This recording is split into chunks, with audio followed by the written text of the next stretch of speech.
Now, if I were you, and I practically am, I'd turn my little red wagon around and I'd get off that dead-end street pronto. I feel like Kevin was my last chance for a normal life. Now you're really scaring me. Robert, look at me. I'm not 24 anymore. Not even 34 anymore, so what? Maybe I'd like to have a family at some point. Before it's too late. Abby, I think you should sort things out with your own wacky family before you think about creating a dysfunctional carbon copy of your own. Oh, thank you. I knew you'd understand. If you want to have a kid, just go ahead and have one. With what man? You don't need to have a man to have a child. This is the 21st century. Just go out and buy yourself some nice frozen Ivy League sperm, swish it around in a test tube, and bottoms up. Madonna, forever. Madonna, forever. Madonna, forever. Madonna, forever. I feel like people are excited about this one. You're listening to MLVC, the Madonna podcast, your place for all things Madonna Louise Veronica Ciccone, even her movies. How are we doing tonight? Hey guys, I'm Tony. A long time ago, this movie came out.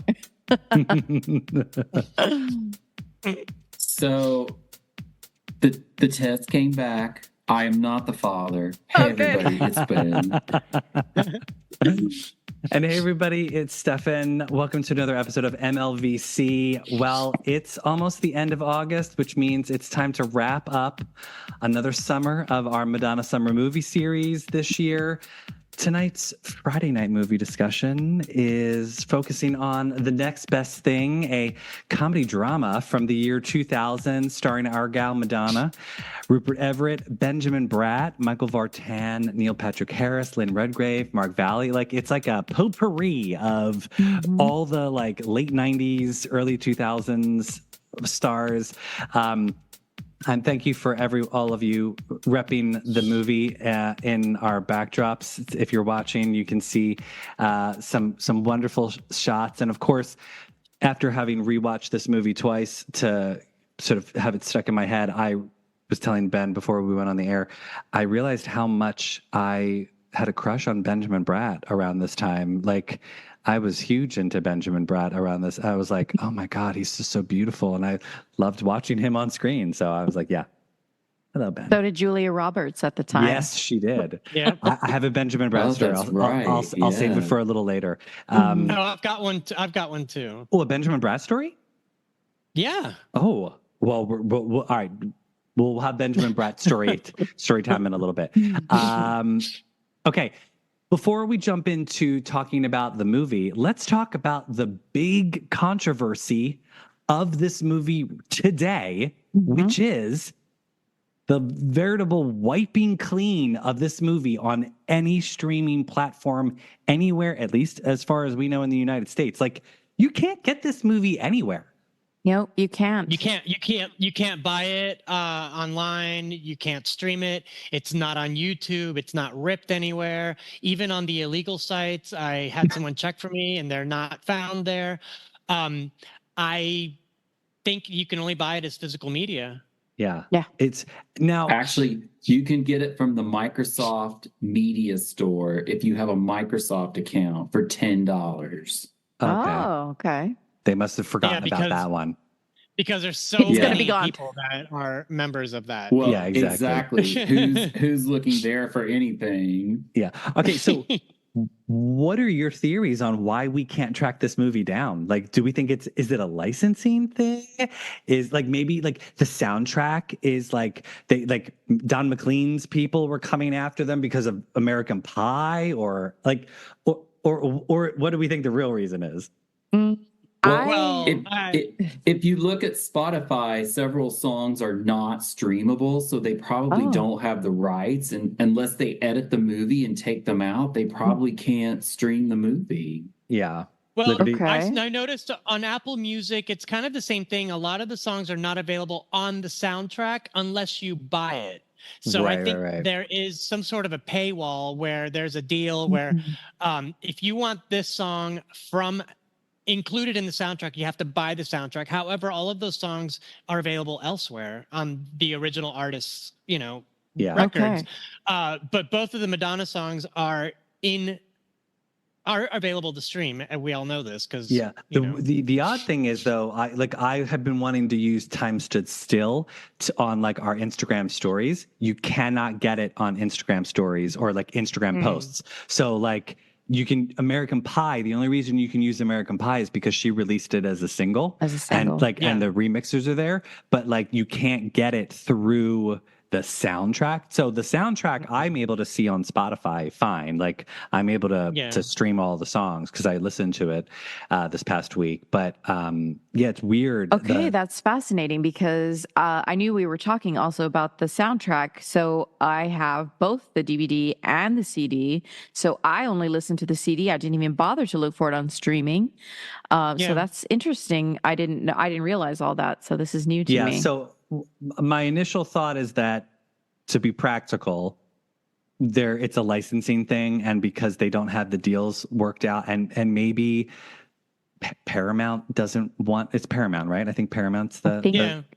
So hold on, I'm looking. Yeah, it's Paramount. Yeah, it's Paramount. Maybe Paramount doesn't, because Paramount's going through some really financial hard times right now. Maybe they're like, it's not a priority. The last priority that they have right now is to like, oh, let's figure out the licensing deals for the next best thing, So they're like, the easiest thing is like, just take it down. And because we're Madonna fans, we care about this movie, and so that's why we're noticing it. But like maybe there's like a smattering of other movies out there that this is happening to. I mean. Mahogany is not available in streaming, and that's a Paramount film. That's true. Or one of the kids saw the scene where she does this and this, and she saw it on their phone and was like, destroy it. Yeah. Because I'm messy, I would like to think that she had it scrubbed from the internet. I was going to say, 100%. My theories. When she did 89 and then it was 2019 and it was at her navel, she was like, no, 8 lawyers get on that. She called Guy Ozeri and she's like, yeah, we need to get rid of that. And 100%. Well, so let's do a round robin overview. So what are our overall thoughts on the next best thing? Liberty, you go first. Oh, you know me. I just love it.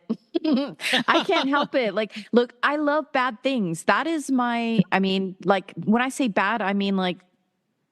It's another guilty pleasure of yours is what you're saying. Yeah, campy. And I can't help it. It's partly obviously because it's a Madonna film.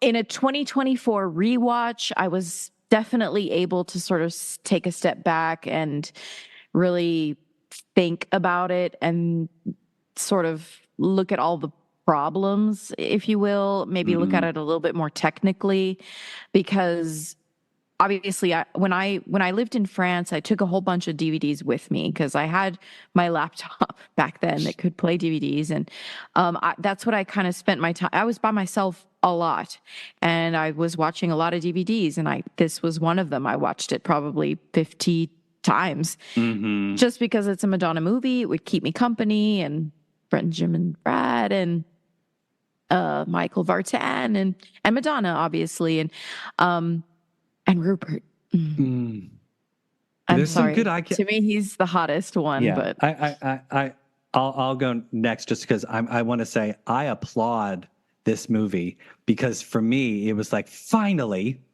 Madonna is in a movie with lots of hot co-stars. Like, thank God. And she got to make out with both of them, like her and Michael Vartan, and then her and Benjamin Bratt. And even Rupert Everett, he's in his underwear coming out of the shower naked and he's toweling off in front of her. And I was like, oh, are we going to see cheek? Like it was very, PG-13 friendly, and there was no like nudity and whatnot. But Tony, what are your overall thoughts on the movie? Well, I mean, I have a little bit of background. So this film was like a pet project of Tom Ropolowski and his wife, Leslie Dixon, who wrote Overboard and Ruthless People and a lot of other films.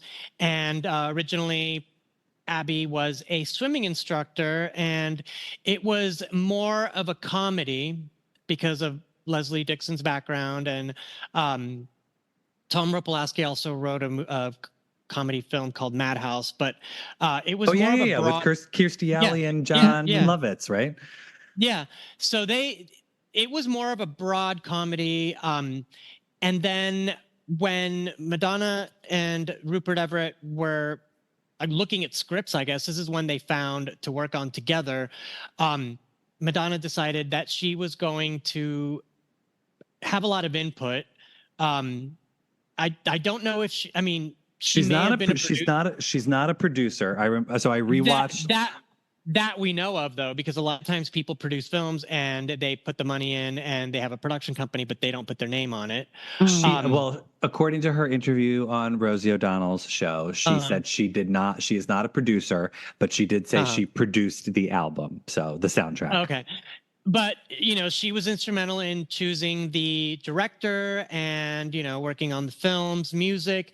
And also she brought in Ryan Murphy, who was just a fledgling screenwriter in Los Angeles at the time, to come in and retool the script to make it more palatable to her, which meaning, that means that, for example, Abby became a yoga instructor, and I'm sure Abby also became a woman from Southern California with a British accent as well, with the new rewrites.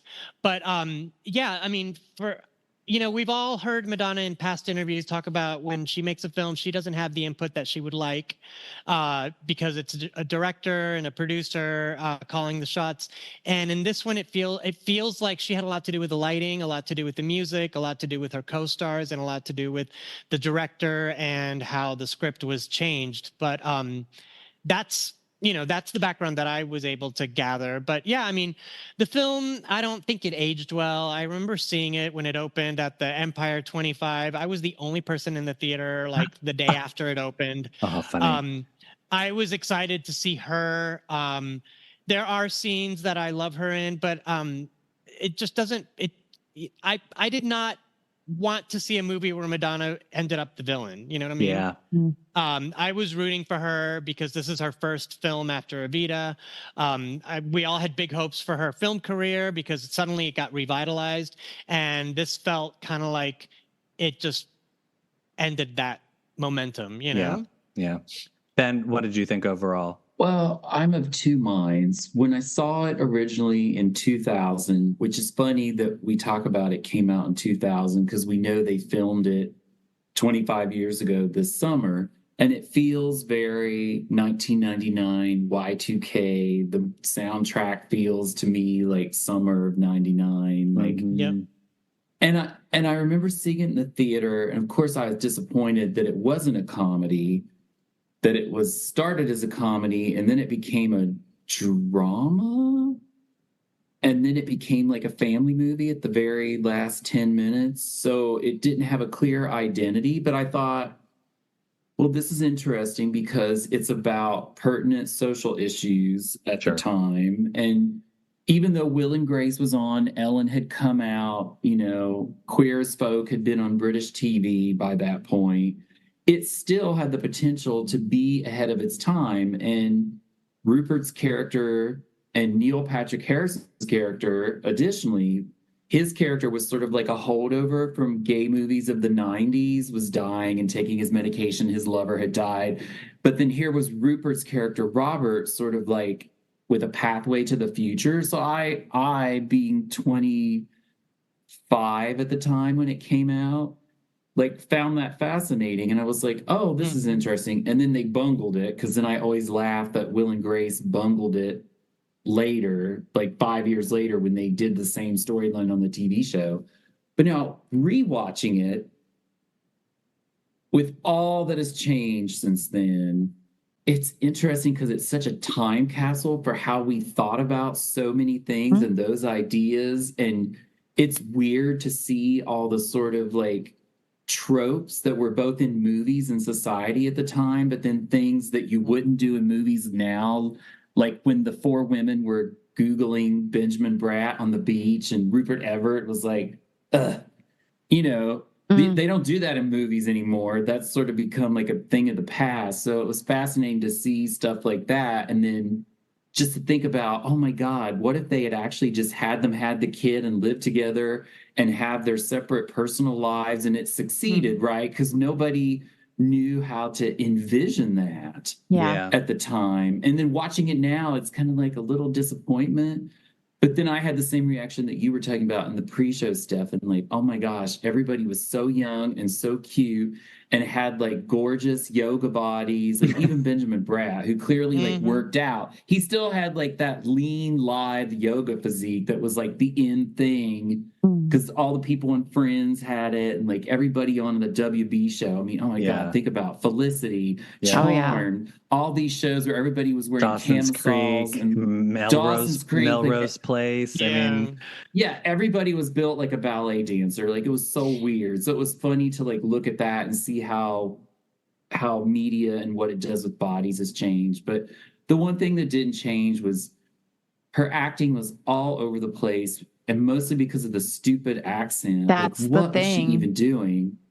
But Rupert Everett is actually really good in this movie, I thought. Like he pulled off the scenes that were on the page, and I had forgotten Neil Patrick Harris being as good as he was in the film and how awful Michael Vartan was. Thank God he went and did Alias after that. So, I know. Like, I mean, amazing television. Let's dive into performances. So, I mean, we've already sort of touched on that, but I think that's one of the things that is most interesting to me when I rewatch it is everyone's sort of siloed in their own performances. Like everyone's having their own, like, it's not like everyone's like even in the scenes with each other, like everyone's really drastically different in terms of their acting abilities. So like, and look, I love Madonna. You know, I wouldn't have dedicated 6 years of my life to podcasting about the woman, but this is not one of her finest moments. To be honest, like again, there are some moments where I was like this. There's the scene when, and spoiler alert, if you haven't watched the movie, sorry, it's 25 years old. Get with it, people. But spoiler alert. Find it.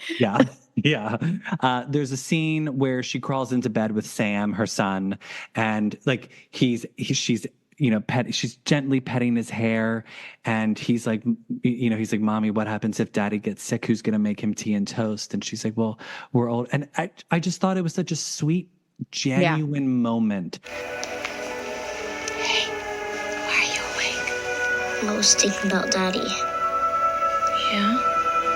What were you thinking? You know when I get a stomachache and you make me tea and toast? Yeah? Well, if Dad gets a stomachache, you're just gonna make him tea and toast. When Daddy gets sick, or when I get sick, we make our own tea and toast. Because we're grown-ups. It's not the same. No, I know. It isn't the same. But Daddy's fine. He doesn't have a stomachache. I'm afraid that Daddy doesn't know that I love him. Oh, honey, Daddy knows you love him. If you like, you can call him in the morning and you can tell him. Would you like that? Yeah. Between her and the kid's great. Like the kid who plays Sam is fantastic. Like he's probably the strongest actor in the whole film, and because he's so authentic and real. And I think like he's not acting, whereas like some of the other people you can sort of see, like you can see them waiting to act. Like Michael Vartan, I thought Benjamin Bratt, he had really great subtlety and he's very naturalistic in his performance. I thought. I mean, I love Rupert, but like there were a couple moments where I was like, let's take it down. It's a little camp here. Like the moment when he dresses up and goes into the Michael Vartan recording studio. But that's like, if you look at it today, at that time, this absurd view of what he might be as a recording, like he fits in no way does he fit into that. No. But that's really what was going on, I think, in the 90s, right? These white men managing these, and it may still be today, these rappers or producing these rappers and just thinking they have some sort, like they don't fit in. I don't know why, but But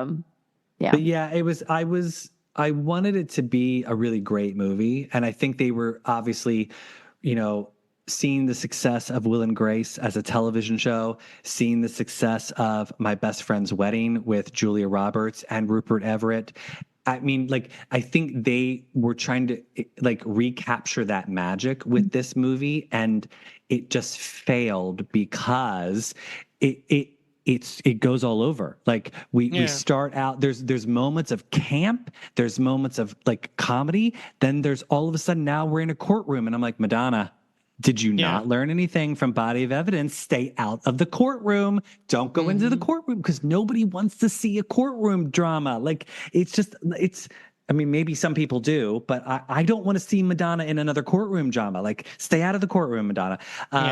But I mean, like, and there was just some unrealistic things, like when they're trashing the old rich guy's house and they're like, oops, we're breaking it. And Madonna breaks that vase. And I'm like, how many hundreds of thousands of dollars did these rich guys lose? And like, they're going to have to call their insurance company up. And like, they don't even know that it was the two of them trashing the house. Like, there was just some unbelievable moments in there. Absurdities, though, I think. Like, that part is fun. And Madonna is excellent in comedy and in musical. Obviously, she's got an Oscar for it. I mean, a Golden Globe. I'm sorry, Madonna. They'll come for you. Don't you know? Like, no, I'm sorry for Liberty, Madonna. she didn't get an Oscar. Madonna, you were the robbed. Cease and desist. You were robbed, Madonna.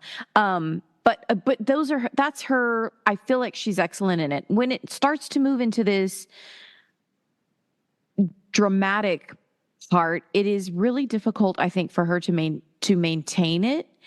And I mean, the accent it shatters the whole, to me, that's the biggest flaw. She is, as an actress, just the same as she is in, let's say, don't you say Who's That Girl? I will. No, because Who's That Girl is a full comedy. Yeah. Like, she plays the screwball girl and she does it well. And I feel like it's closer to her sense of humor.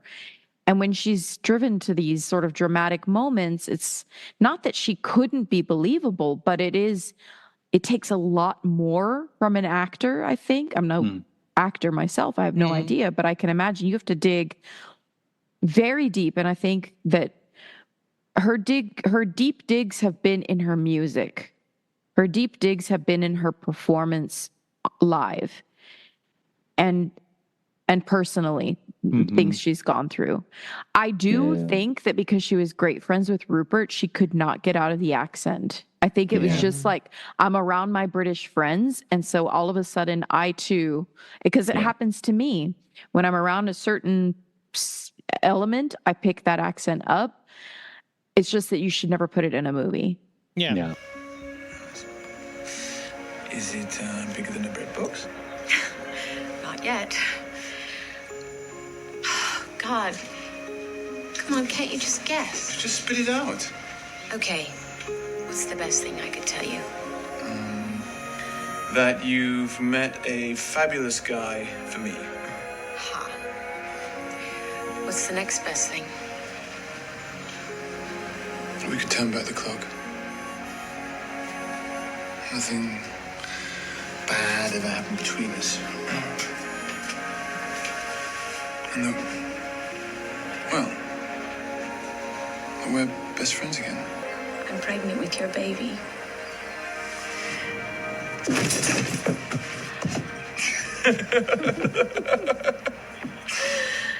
You can't be pregnant. We only did it once. That's all it takes. What, 8 martinis and you're stuffed? That's right. Wow. Doesn't take much to crack your egg, does it? You don't have to make a decision right now. But I've made up my mind and I'm having this baby. And you can be involved as much or as little as you like.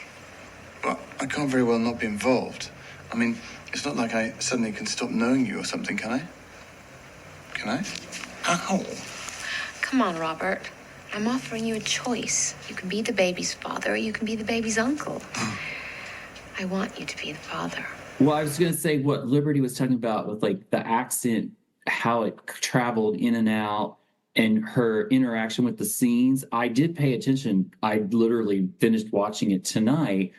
There's several scenes when she's acting, but she's not talking, that are quite successful. Like after it all happens and they see him at the school and she's looking at the kid in the rearview mirror and she does, like, her face is doing what it needs to do to convey the emotion and her physicality. And there's several other scenes where that happens, but then the minute she starts talking in that kooky accent, you're popped right out of the suspension of disbelief. Yeah. And yeah, it just sort of, it is the main disruption. That and the weird bar of light across everyone's eyes. Those are the two things that take you out of the movie. That cinematography it's strange because there are moments like, look at the two of them in Ben's background. Madonna's holding a martini and she looks gorgeous, like absolutely stunningly beautiful. And yet then there's other moments. The lighting does not do her or any of them favors. Like it's just weird shadows again. Where like, and I always laugh at the bar of light because it's very like in Addams Family Values with how they light Morticia, where it's like it's Angelica Houston's always stepping into it and it goes right across her eyes, and it's sort of like a running gag that they have in Addams Family with her. But I'm like, well, that's like a comedy horror movie, and they don't need that type of lighting in a family comedy drama, like this. It's just but was weird. that not like a late 90s kind of thing with certain No, I feel like Madonna was insistent on that lighting. Like her vanity demanded that lighting. I mean, if you see her lighting in Body of Evidence, especially in the courtroom sequences, it's the same. But for that argument, it's also like kind of like an homage to like old 30s, 40s. Sure. That's how I took it. I was like, okay, right. So we've got John Schlesinger. It's, God bless him. It's his last movie that he makes before he passes away. And I feel like they brought him on because he was a stalwart in cinema. He had done these amazing movies, and but I feel like he was sort of wishy-washy in terms of like directing, where they were like he was sort of letting people do whatever they wanted to. So like, I feel like maybe Madonna came in and was like, I want this lighting, and they used it. I feel like it would be really hard to tell her no. Well, yeah, didn't he have big fights with her and Rupert both? Yeah. Like that was the National Enquirer word from the set, is they were fighting like crazy. Yeah, I remember that. Yeah, I did read that she demanded rewrites pretty much every time that she was in front of the camera. That's why Ryan Murphy was always there.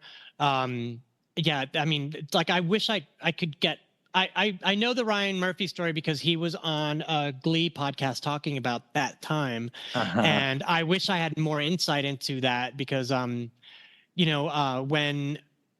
Rupert Everett wrote his memoir, he barely spoke of it. Right. He just said, I'm sure he's got a gag order. Yeah. He said, well, we did it. It didn't work. I lost my career in Hollywood. Thanks, Madonna. And then he moved in. Yeah. He blames this movie for wrecking his career? Yeah. I mean, his career in Hollywood, and it did. He never got to work in another big studio film in the United States. See, I thought he was kind of strong in this movie though. Yeah, me too. But the bottom line is money. If it didn't make any money, you're only as good as the last picture that you're in. Because this film got financed because of him and Madonna, because he had just come off of My Best Friend's Wedding. Madonna had just come off Evita, and they're like, this is going to be a surefire hit, you know? And they were friends. I mean, real friends. Yeah. And then they weren't. Yeah. At some point. Yeah, he didn't do another big budget movie until Inspector Gadget a few years later with Matthew Broderick. He was in that. Yeah. No, I think that was a year before Next Best Thing. Oh, crap. You're right. It was. Yeah. Well, I mean, obviously, if anything, one of the silver linings for The Next Best Thing is that we got that fantastic MTV special with the two of them, Rupert Everett and Madonna, romping around. Madonna Rising. Romping around New York, going into that deli and her old apartment. And like, that was a fantastic special. And I forgot to rewatch that before this, but I'm going to rewatch it afterwards because I will too. I know it's on YouTube. So as I was rewatching, I mean, I had watched it a couple of times because I had it on VHS back in the day, but I haven't watched it in probably 20 years at this point. Here. So rewatching it again was a fun exercise because, and thank you to Michael Cooper for allowing us to enjoy a very special stream. Sorry that I couldn't share it with other people because I'm not about to become a movie pirate, but thanks to Michael Cooper for saving the day. But there was a couple other things I wanted to sort of like call out real fast because I was like scribbling notes while I was rewatching the whole thing. How many times they had to mention how beautiful Madonna's character was? It was just poignantly stated where it's like Michael Vartan, it's not going to work, Abby. I'm not going to do this. I can see your beautiful body. It's very stilted dialogue that they say when they're like pointing it out. And I just thought it was very, very, very strange. I wonder if that's like a symptom though everybody talked about Madonna's body at that time. Everybody talked about it. Yeah, but because of yoga. Yeah. I don't know. I just felt like she's not Madonna. But it's weird. No, of course, but it's weird because then she's doing the whole thing later, and it's two different movies again. Yeah, I wasn't buying. Yeah, I wasn't buying that she looked worse than she thought she did. I didn't buy that. I'm like, according to this lighting, you look great. Well, and again, as a middle-aged woman myself, I think it's like. How you speak to yourself is one way, but you need people to tell you, regardless of whether or not you even if yourself you believe like, well, I'm cute, right? But if I don't hear it, then it's like, is it really true? And not to say that Madonna needed it, but maybe there was some sort of establishment of middle-agedom with that constant feeding of the ego for Abby, for the character herself. Well, because they were making her seem like she's supposed to be late 30s in the film, but she feels older to me. Yeah, well, Abby's character is a little all over the place because I feel like she comes across as like, he's dumping me. He's leaving me, Robert. And desperate. And she's sort of like that. And then why the F are you dating this a-hole in the first place, calling Rupert Everett's character a fag and this, and I'm like, I'm sorry. If your best friend is a gay man, you would never be dating a gay hater. Like I was in 2024. In 2024. Yeah, I was going to say, this is where you have to go back to when the movie was made. I mean, look at Guy Ritchie. Yeah. True. Yes. Madonna did marry Guy Ritchie. Guy Ritchie and her brother. And I mean, who knows? Has Rupert Everett ever been in a Guy Ritchie production? I don't think so. No. But yeah, I mean, I guess there was just like strange things that were happening. Like, I mean, again, that Rupert Everett scene when he goes into the recording studio and he's all dressed up. I was like, this is out of place in this movie. Like, I feel like the movie they're trying to be grounded in reality. And so again, that's where I'm fine. If you want to do that level of camp, fine, but it has to be the whole movie, like Bridesmaids. So Bridesmaids does these hilarious moments, but it's part of the world. So like when, Maya Rudolph is running into the street in a wedding gown, it's happening, and she starts pooping in the street. It works, like that whole bridal gown scene is working because they've sort of established that. But it's like, up until that point, everything was sort of it's based in everything before and everything after that is sort of based in reality. And it just seems a little too unrealistic for that. In Who's That Girl? Fine. I would, that scene would have made sense in there, but. Right. And so it's unfortunate that the DVD it has extras, but it's only interviews, no deleted scenes. Cause I bet you there's a lot. Yeah, I found or maybe not. Maybe they just left him in. No, I go back to what Stefan was saying, where she's playing this weak woman who, dates the wrong men and no one wants to be with her, blah, blah, blah. Yet when she's teaching yoga, she's a taskmaster and she's in control of everything, you know? Yeah. I'm like, that's the real Madonna as opposed to her playing a character, So I don't see the correlation. And the same thing with her character's arc where, she's devoted to Robert, she's devoted to him and, their life together, but then she drops it for a dude. Yeah, it's weird. Like I think again, it's the script and how the script handles these characters and their stories. You know, we see Madonna with these gal pals, but they don't factor really into her life. They're sort of just there for a couple of scenes, and I don't buy it. Yeah, that's weird, right? I don't buy it either. I don't buy it. We're told, you know, Robert alludes to Madonna's messed up family, but we don't ever see her interact with them. There's no scenes. Right. Like She's we don't just know there. We don't know who her family is, but we hear about them. Yeah, or we hear that she's one of the gays, you know, that she's like our sister. We only see her with the gays once. And it's honestly, that funeral scene, although out of the blue, like I feel like it's a weird introduction for Neil Patrick Harris's plot line, and I don't still understand why it factors into the movie, because we don't really need that scene to progress the plot line in any way, shape, or form. Oh, but we need it for her to sing. Exactly.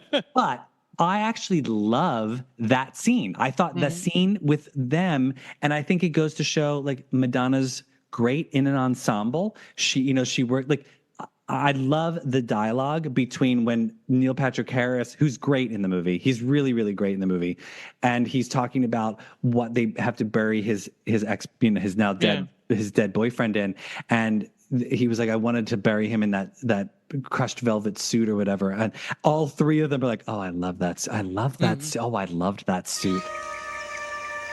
Who are the pallbearers? A grab bag of Joe's relatives he couldn't relate to. Wouldn't participate in his life, but they'd drive across 3 states to attend his funeral. What's he wearing in there? I said his favorite jeans and a t-shirt. They said no, a suit. So I said, okay, fine, that black Saint Laurent double-breasted velvet suit. I love that suit. I love that suit. That suit. Too loud, they said. A black suit? Too gay is what they meant. So now he's in one of his brother's old suits. Hugo Boss, I believe. Death and Boss. So the black velvet suit is still around?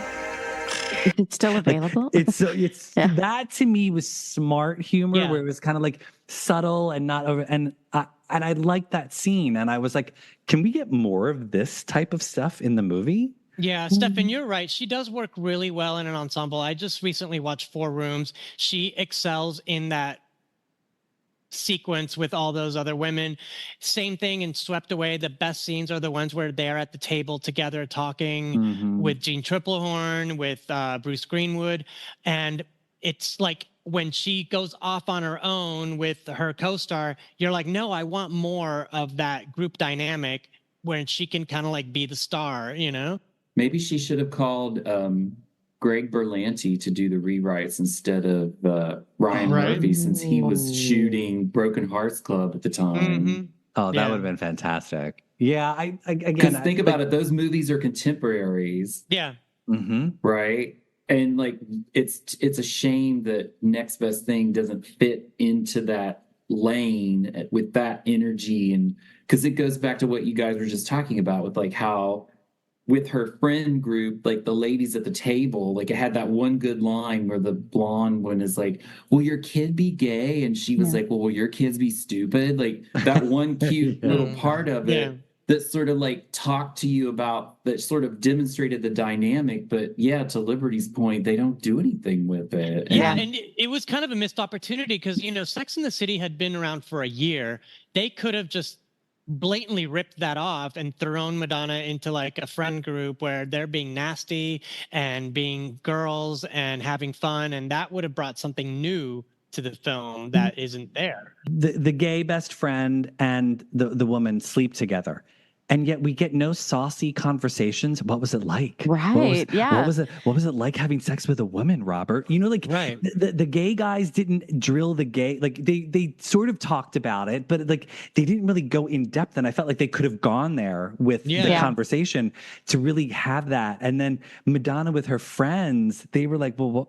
Was it okay? You know, like, was he good? You know, like, it would have been funny to hear that stuff. And I felt like they were just trying to fast track. Like they wanted to get that moment over and done with so they could get to the moment where their friendship falls apart. Right. You know?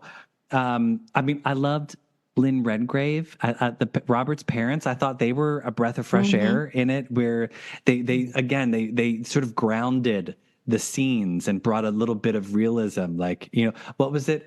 Smelling salts. Yeah. I'm fainting. Like, it's so cute.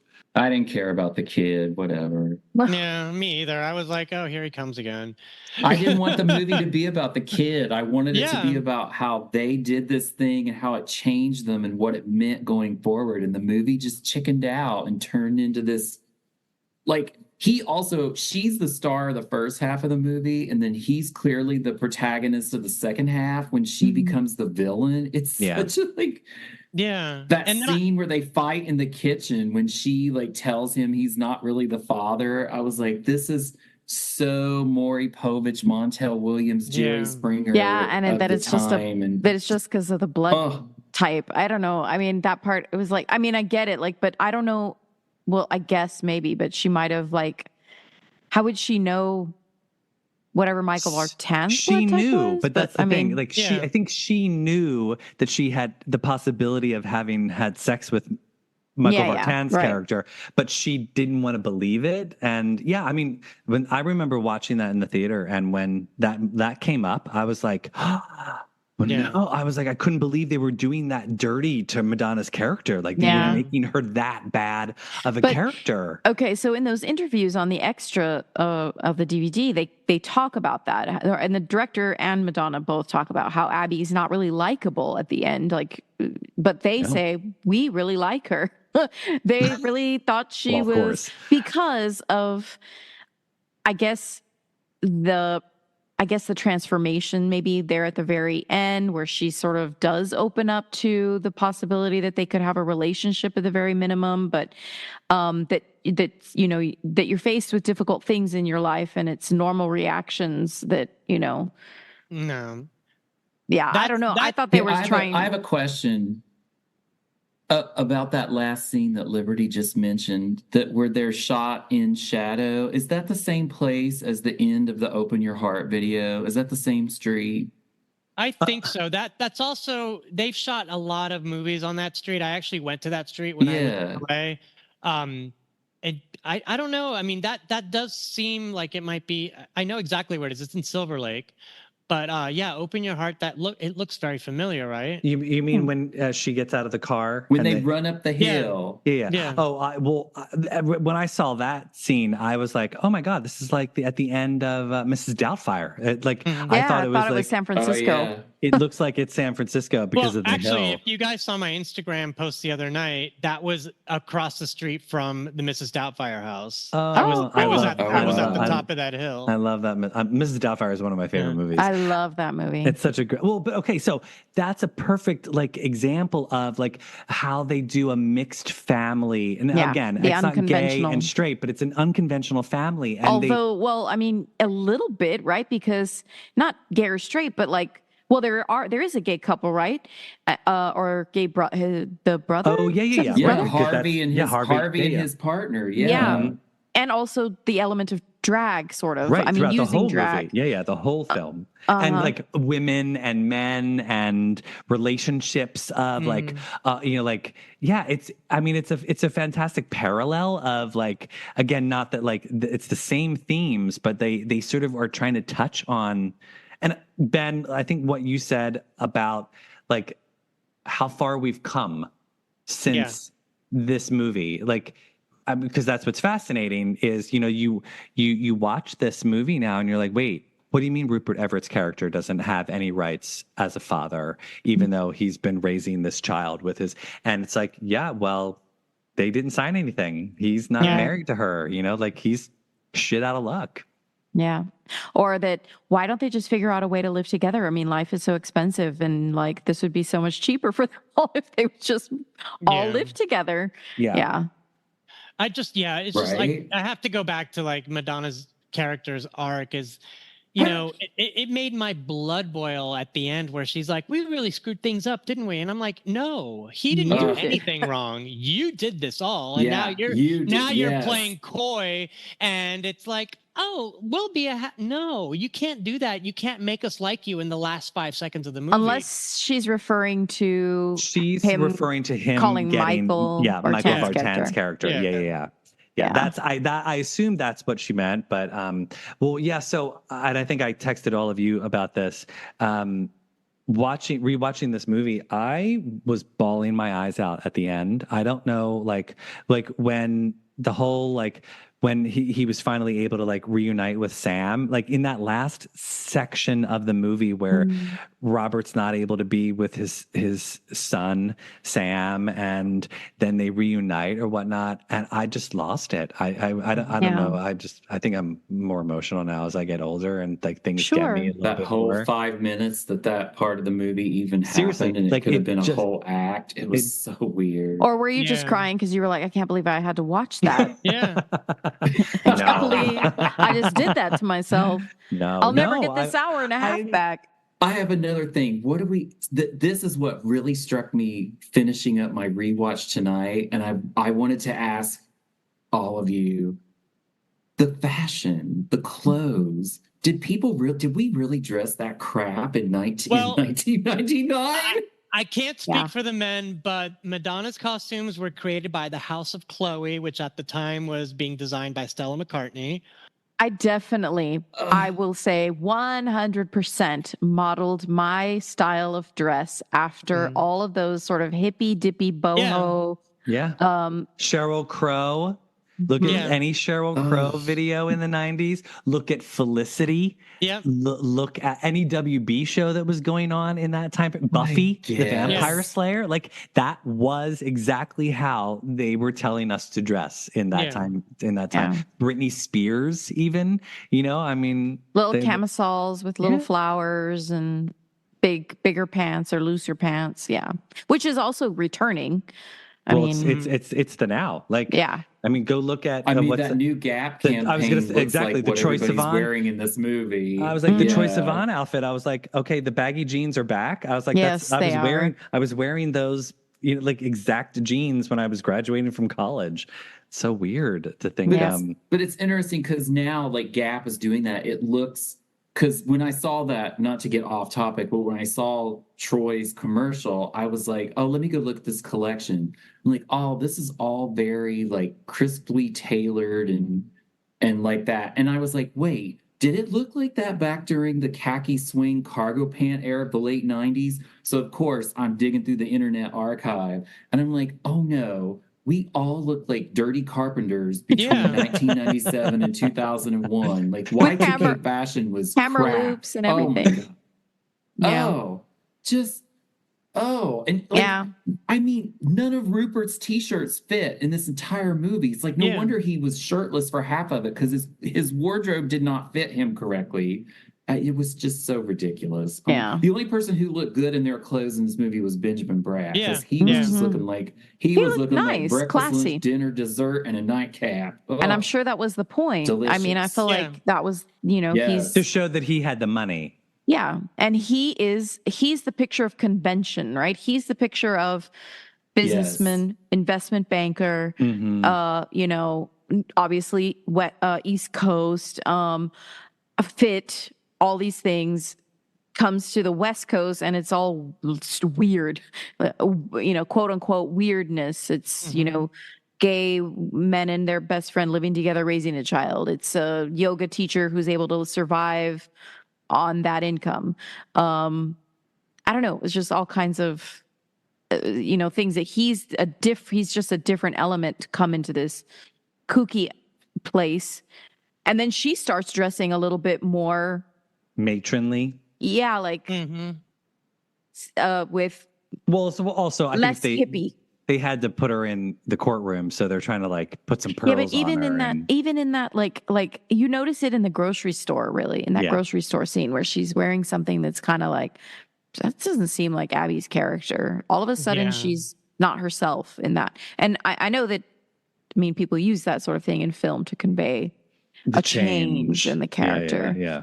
Yeah, I wasn't buying it. That was her outfit when she came in the house, when she was giving him the, it's not your kid. And she literally was wearing the outfit that she would later wear performing music at those live conferences. The black pants with the shiny belt and that weird, structured top. I was like, where have I seen that before? I'm like, oh yeah, those were from the online concerts for music. I'm like, that looks so familiar. Yeah, it might have been her real clothes. Who knows? But Yeah, probably. Yeah. I mean, other than the soundtrack, which I loved, I thought that the score of the film was just tragic. It made it sound like it was some Lifetime TV movie. It's sad. All the weird saxophone, and I'm like, what? Where have we gone here? Yeah, this is kind of hard for me too. Hard for you? What about me? You know what? Don't even tell me, okay? Because I already know what you're gonna say. How do you know what I'm gonna say? Because I do. How many words? 5. 5. I knew it. It's not you. It's me. Couldn't you have been just a little bit more original? Like, I need to concentrate on my work. Or better yet, how about, I'm getting back together again with my ex-girlfriend.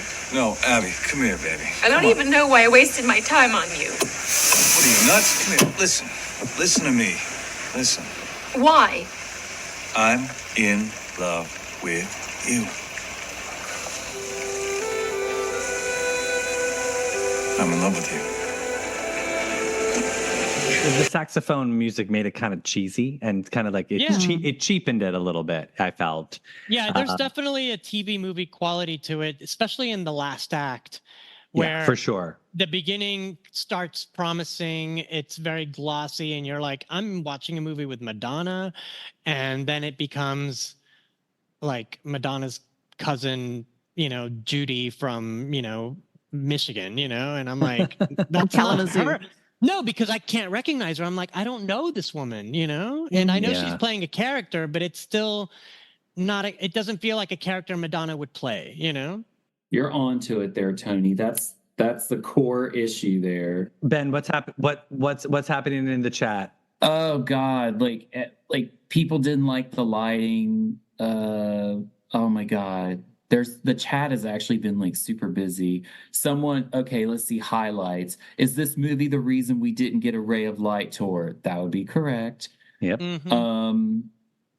Let's see. Apparently, Helen Hunt was originally supposed to play Abby, I read that. and then Richard Dreyfuss was supposed to play Robert. That's terrifying. Oh God, yeah, that would be a strange. When straight people were playing gay people. Right. I mean, okay, so you know what? That's a perfect point, Tony. Let's applaud the fact that in 1999, when they were making the movie, and then 2000 when the movie came out, this was a time period when gay people were not in major Hollywood pictures.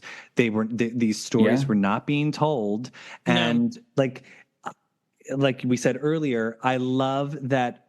Other than for the funeral scene and then little Doogie Howser's plot line where he apparently is sick and taking pills, where Rupert Everett's character, it's about him living a very active sex life, him being a very successful, he owns a business, and it's not a sad gay film. It's not Philadelphia, where Tom Hanks is dying of AIDS. It's not, it's even Broken Hearts Club. I mean, there's sort of there's a broodiness about AIDS that sort of surrounds that movie in a little bit, and we're not there with that. It's a bit more.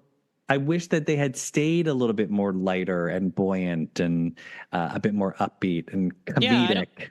I don't think that back then it was marketable, nor probably did they know how to make a film about gay people that wasn't tragic in some way. I do think Will and Grace, because Will and Grace came on the air right before I think it was 1998, Will and Grace premiered, and then this movie came out. And it's funny that Will and Grace sort of set the standard for what a gay straight relationship with best friends would be, and then Madonna came out with her version of it, and then Madonna a couple years later was on Will and Grace, So that's interesting, because we were talking about Broken Hearts Club, and you think about all the gay movies that did come out in the 90s, like Jeffrey and some of the other ones. And then at the end of the century, we had Trick and Broken Hearts Club and this and so many other little movies. That Big Eden is another one. Yeah.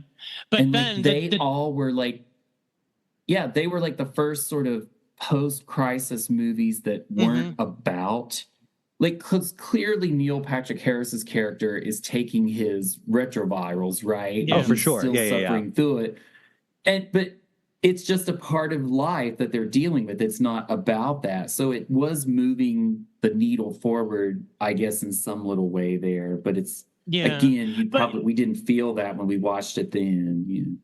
Yeah, like all the other films that you mentioned were incredible, and I'm also going to add "But I'm a Cheerleader." But those were all independent films that had like a director's vision. This was like a studio film, and after this flopped, they wouldn't go back to that territory for a while. You know, not until Brokeback Mountain a few years later made it, you know, bankable to make a gay film, you know? Right. But again, with Brokeback Mountain, they were casting 2 straight leads, or exactly, yes, straight as far as we know. I always root for Jake Gyllenhaal, but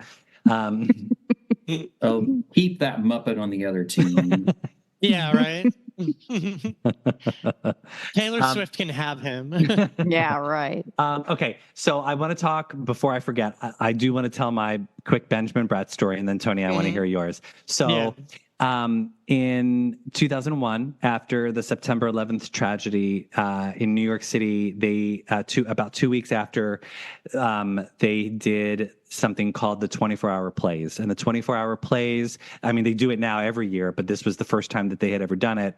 And the 24-hour plays is where they all the writers and the get together in a room at like 9 p.m. on, let's say, Wednesday night, and they start writing the scripts of plays that they want to, like, one-act plays, very short, like 5-10 minutes at most, and they write and write and write all night, and then at 7 a.m. in the morning, the director and the cast come in and they start rehearsing the plays and doing blocking and whatnot, and then the plays are begun at 7 p.m. that same day, and they end by 9 p.m. So within 24 hours, plays have been written, concepted, rehearsed, and performed in front of an audience. And so they did these plays for the very first time, for the 24-hour plays, as a benefit for all of the schools in Lower Manhattan, as a way to fundraise for these schools and the children who had been displaced, because they felt they wanted to raise money for arts education for these students who had been so dramatically affected from the school, because schools in Lower Manhattan that were shut down because of the tragedy. And in the 24-hour plays, it was a veritable who's who of all of the 2001 actors from New York. And I'm talking like huge actors like Julia Roberts, Kevin Bacon, Keira Sedgwick, Benjamin Bratt was one of them, Natasha Lyonne. Like, there were so many people.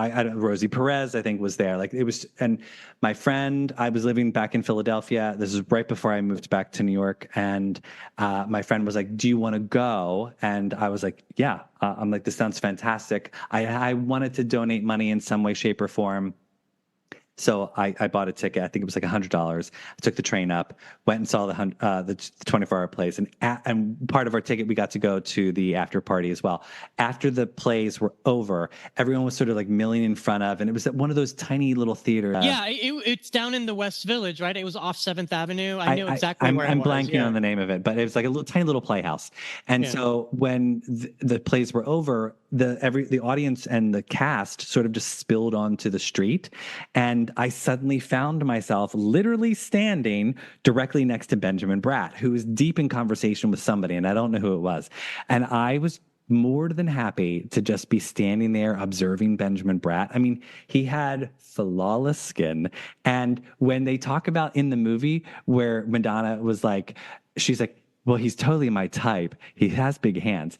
The dude has huge hands. Like, I was looking at his hands. I was like, oh my God. I'm like, his hands look massive. And his biceps were bulging. And I was like, I'm just fawning over Benjamin Bratt standing in front. I didn't say a goddamn thing to him, but I was just like, oh my God, he's just so beautiful. Side note, cut to the after party. Natasha Lyonne, I think she was drunk or high or something, allegedly. And she was just pushing her way through the crowd, and she pushed me real fast. And I was like, I just got pushed by Natasha Lyonne. I was so excited. But anyway, that's my long-winded Benjamin Bratt story. But he's very handsome in person, so I don't blame Madonna at all. Mm-hmm. All right, go, Tony. What's your story? Okay, so this is early 2000, so this is before the movie came out and before I even knew he was in the movie, to be honest. And I was dating this opera singer / waiter who was working at this little tiny Italian restaurant on East 9th between 3rd and 4th Avenue. And I was at his apartment waiting for him to get off work. And he calls and he's like, you need to come pick me up at work right now.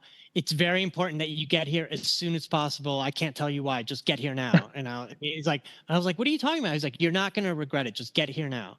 So I get there and I already know the host. And he's like, yeah, you can wait. He's going to be done in a minute. You can wait at the bar. And I sit down and I look over my shoulder like this. And it's Julia Roberts and Benjamin Bratt eating dinner. And I watched them finish their dinner. He did not take his eyes off of her once.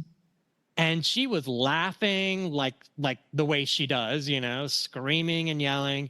And I watched him get up, pull her chair out, put her coat on, because it was like January, February. He put her hat on her. And she like shook her head and her hair came down. And he like just he was so protective. He put his arm around her and he walked outside to make sure there was no one out there. And then he said, okay. And then he walked her out. The whole time I'm just like warm inside. I was like, oh my God, he loves her so much, you know? And, you know, and yeah, you're right. He is gorgeous. It's almost as if he had his own lighting, you know, he just glows. I know. He has this gorgeous dark skin that has like a natural glow, I guess. Yeah, he was very luminous. I just remember seeing him like, I need to get a dermatologist to somehow turn my skin that way because it was just beautiful. Yeah. Yeah. And then, you know, to add to that, my friend Bear that I live with here, he, you know, Benjamin Bratt lives in San Francisco. Him and his wife, he's from the Bay Area. Him and his wife live around here somewhere. And he saw them a few years ago and he's like, yeah, they're like made in a lab or something because his wife is a former model and they don't age because they're both like Latin and they have like these Latin genes that just won't stop. I mean, I did watch that movie that came out on Netflix that he was in and he still looks great. Like, I don't know what he's doing. Oh, the one with Brooke Shields? Yeah. And there's no reason to watch it other than they're on a beach and he gets to take his shirt off, you know? Yeah, well, hey, queuing it up on Netflix after this? Yeah, but yeah, Benjamin Bratt is quite the specimen then and now, you know? Aging like a fine wine. Yeah. So yeah, that's the biggest takeaway of this movie is that we love Benjamin Bratt. I mean, there could be worse fates. So somebody posted something in the chat about the lighting, and we were talking about it earlier, so I just Googled it. This was one of the first digital movies that wasn't like a Star Wars movie. They actually filmed this movie digitally, which could explain like the weird lighting on the face and how the lighting didn't really match. Wow, I did not know that. I mean, it might be that they didn't know. Either. Yeah.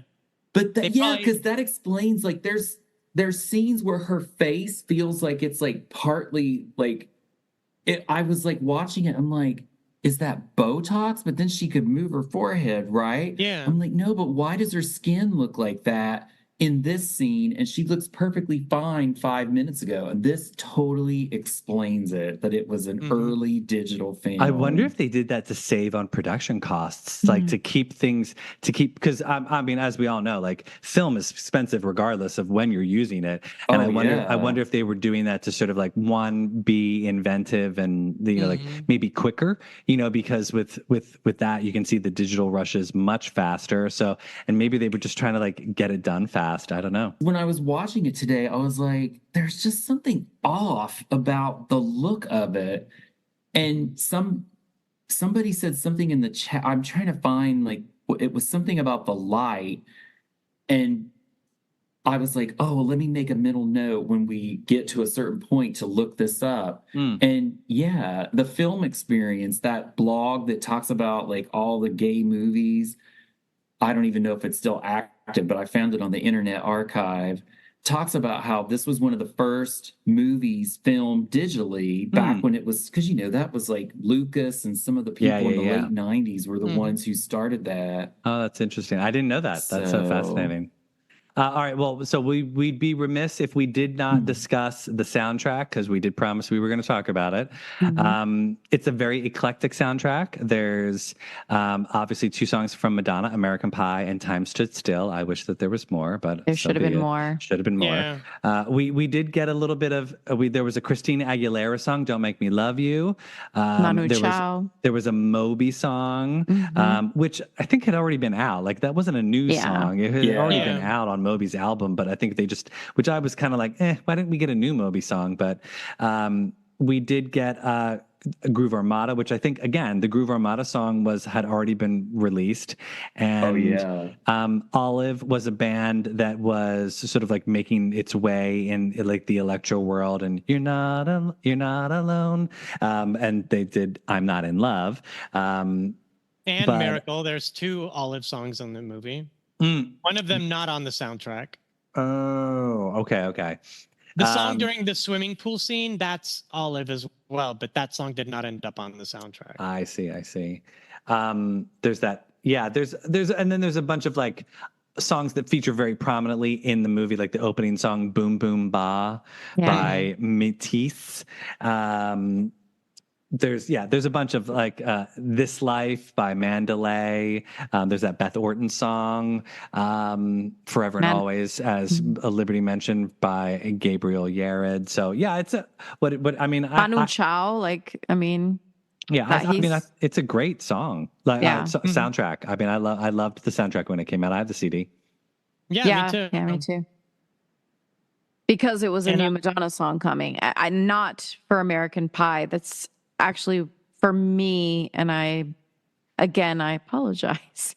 It's not what I can't really listen to it. It's partly because of my relationship to the original, and she mentions that in an interview. Let's remember that, like, when that came out, that was a controversy. People were up in arms that she was redoing Don McLean's American Pie, and she did a truncated version of it, so people were pissed about that. Like, how could you not do the whole song if you're going to do the song? And the whole song is like 16 minutes long. Yeah. But I kind of like that they did that acoustic, like, a cappella version during the funeral, and didn't do the verses that they did a different verse that she had done in hers. I don't know if maybe somebody else other than William Orbit had produced her version of it, because I think William made it a little too bubbly. Yeah. It didn't have like I think she sounds beautiful in that, and she sounds beautiful. Thanks to her version, that's the only reason why American Pie really never resonated with me as a song. So that's the only reason why I know any of the verses to American I grew Pie. Up with it, so me too. I totally vibe with that song. It's funny listening to it over the end credits, because I was like, oh, let me look at the cast, and it's playing over the end credits today. I was like, actually, I like this song better now than when it came out. And of course, I loved the music video, which when it came out at the time was doing more for gay rights than the movie did, right? Because the representation was crazy in that video. Yeah. So and I think that's what's fun is, like, she sort of did a repeat of what she did with Now I'm Following You on Dick Tracy with her and Warren. So, like, again, she took her co-star and had him do, like Rupert's doing backup, and he sounds great during the song. And it's a fun video. I love the two of them just horsing around, and Madonna with an American flag, can't go wrong. But I was sad we didn't get a visual representation for Time Stood Still, because I thought it's such a beautiful song. It's so beautiful. It's gorgeous. I love that song. She sounds gorgeous. She sounds like her voice sounds beautiful. It has a little bit of, like, it could have fit on Something to Remember or Ray of Light. Yeah. Because for whatever reason, when I put the thing in my CD player in my car, if you still have one of those, you're pretty lucky these days too, because they don't automatically come with CD players anymore. I was like, I thought that there was more than these two. For whatever reason, I kept thinking there had been another one. And that's because I actually thought Time Stood Still had was two different songs. Oh, wow. Because the chorus sounds to me so different from the rest of the song. And I kept thinking there were two separate songs. But obviously, like Love Spent. Yeah. Yeah, right. Yeah. No, I really thought there was a whole different song. And then I thought, well, maybe the song I'm thinking of is on Something to Remember and no, it's actually not that. But so I sometimes get One More Chance and Times It's Still I could see a little that. bit. They're very sisterish type songs. Yeah. Different, but I think Time Stood Still is a bit more superior, but No, I love it. It's not at all, because it doesn't have the Spanish sort of influence like One More Chance, the classical guitar. It's more electronic, like something from Ray of Light. Yeah. Yeah. But I mean, again, another the silver lining to having the next best thing is we did get Time Stood Still. I think that's sort of like a win for us as Madonna fans. We're like, oh, thank you, Madonna. Thank you. Yeah, I mean, again, like I always say with Who's That Girl, I wish we could have gotten more songs from her. But we had sort of just gotten the Ray of Light opus, so for her and for her to give us something, I mean, just getting two songs was great. But I miss Madonna soundtrack songs, even when she wasn't in the movie. I just miss getting a soundtrack song from her every now and again. Well, we got one last year with Popular. That was from the TV show The Idol. And it was a huge favorite of MLVC. Mm-hmm. And it landed on Fortnite video game, so it was yet another #1 hit for Madonna. Oh, and speaking of movie songs, this is totally off, but we've got Causing a Commotion. Yes, happy Causing a Commotion Day, everybody. Yeah. Jeffrey Mix is elated, and I don't know what he's going to do with his time now that his little comment. His campaign for justice for Causing a Commotion is finally ended. I'm like, what's he going to do now? He's going to retire. Yeah. I am so happy. I love the Silver Screen Mix since the first day I heard it. I just loved it, and it's great to have it on streaming. Yeah. I didn't make it to listen to it today. I was too busy jamming to the soundtrack to the movie. I was like, oh, I'd forgotten how much I really...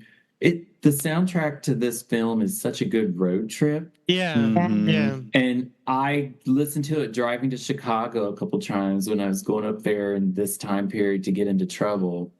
And so good memories. Now that we have, I've been listening to the soundtrack and we got Causing a Commotion, I'm like, where's The Look of Love? We need a remastered version of it. We need something. We need that song back in the zeitgeist. I feel like it's terribly underlooked. Banner, were there any comments or questions that we need to address in the chat before we go? No, Michael Cooper asked if we think M remembers Time Stood Still, and I think that's a pretty definitive no. I don't think so. People were shocked that William Orbit was the producer of Time Stood Still. Yeah. Oh, yeah, that is which surprised me because it's got his traditional Billy Bubbles sound to it. I think it sounds quintessential William Orbit. It sounds okay. You know when they must have recorded it? When they also recorded that demo, Liquid Love, because it has that exact same synthesizer sound. Well, if you look at the timeline, yeah. If you look at the timeline, that soundtrack was probably put together in early 2000, late 1999, probably after the film wrapped, and then music was released in September of 2000. So it was, it was probably all happening at around the same time that she was working with William Orbit, because she worked on all those songs for music, but only a few of them made it to the actual album because she met Mir Wise after she had recorded those songs. No way. Exactly. Yeah. Right, no, because Time Stood Still has very Runaway Lover-esque feels to it. It's like it's almost like Liquid Love. Yeah, it's all in that same world for sure. It's so amazing. Yes. Yeah, so people know there's actually, I don't remember what channel has it, but all the demos that she did with Orbit Because he talked about it recently on his Instagram, that YouTube stream that's like an hour of all the demos that the two of them did for music. And it has Liquid Love and all those other songs. And you're like, wow, what that album could have been. Yeah. Although she was right to go at the time to go with Mirror Way and really go in that direction and push it forward. But I remember she should go back and redo some of those songs. When music came out, I remember thinking it was strange of her to include William Orbit's songs on that album because I felt like they sounded a little passé compared to the direction she was going with music and Impressive Instant and, you know, Paradise Not For Me. Like you could sort of see like she was sort of keeping them on to like keep up the dance vibe. But I mean, and I love Amazing and I love, Runaway. you know, Runaway Lover, but they don't have the heft or freshness that the rest of that album has. But I mean, and that's probably why the album was so short as well, too, because she's like, I don't want to fill it with these other songs when we can just keep it short and sweet. I mean, I was upset it was so short because it was, for sure. To me at the time, it was too brief after getting 13 tracks on Ray of Light, getting, 15 tracks on Erotica, I'm like, where's the rest of it? It went too quick. Like it was just like over and done. And but yeah, I mean, obviously knowing that she was working on music, it just goes to show like, well, clearly that's why she stepped over Time Stood Still. Like Time Stood Still didn't stand a chance because she was like, no, I've got some really good stuff coming down the road, and she just wanted to work on that. So plus she was busy becoming a mother again. Well, everybody, that's our show. This concludes our Madonna Summer Movie Series for 2024. Obviously, we will be back next year with another Madonna Summer Movie Series. We're going to hit up, I believe, we've got Swept Away. It'll be all right, Ben. We'll hold your hand through it. Okay. We've got Swept Away, and then we're going to do WE, and we're also going to do an episode based off of the smaller cameos that she's done. So 4 Rooms, Blue in the Face, Shadows and Fog, Die Another Day, Girl 6. Right, we've got a whole bunch of Madonna cameo movies to watch. So that will be next summer, 2025. I can't even believe that. Season 7. Already thinking about season 7. And next summer when we will be basking in the glow of having a female president. Yes. And you thought we wouldn't last. Well, remember, everybody, you can find us on Instagram, X, and Threads at MLVC Podcast. If you'd like to support the show, you can donate to the podcast on Venmo at MLVC Podcast, or think about donating on YouTube. Hit that like button. You can super thanks. If you've not yet subscribed to our YouTube channel, take that subscribe button so you never miss a video. We will see you all next in September. What's coming next? Who knows? No, but I know if you want to know future thoughts, we're definitely planning to do a Bedtime Story 30th anniversary episode. We are definitely going to be doing a Virgin anniversary episode in November, because I can't believe it. I think that's 40 years. Yes, it is crazy. It's bizarre, but yeah. So we've got some banner episodes that we're going to be paying tribute to coming up. And yes, I have tried to get Benjamin Bratt to come on the show, but I don't know if that's going to happen, but fingers crossed. Yeah. But he's coming on the show. We're going to manifest. Yeah. Benjamin Bratt's going to come on the show and talk to us all about with no shirt. Making out with Madonna. Well, shirtless, of course. Yeah. If you run into him, Tony, just... I know. I was just thinking, I mean, I could do it in person with you guys zooming in, Yeah. Oh, that'd be, And now I know as he's grocery shopping. Why. Yeah. Yeah. Yeah. All right, everybody. Until next time, and don't you all leave. Don't you all leave. Just we're waving goodbye to the audience. Okay. Yeah. Is it bigger than a bread box? Not yet. Not yet. Robert.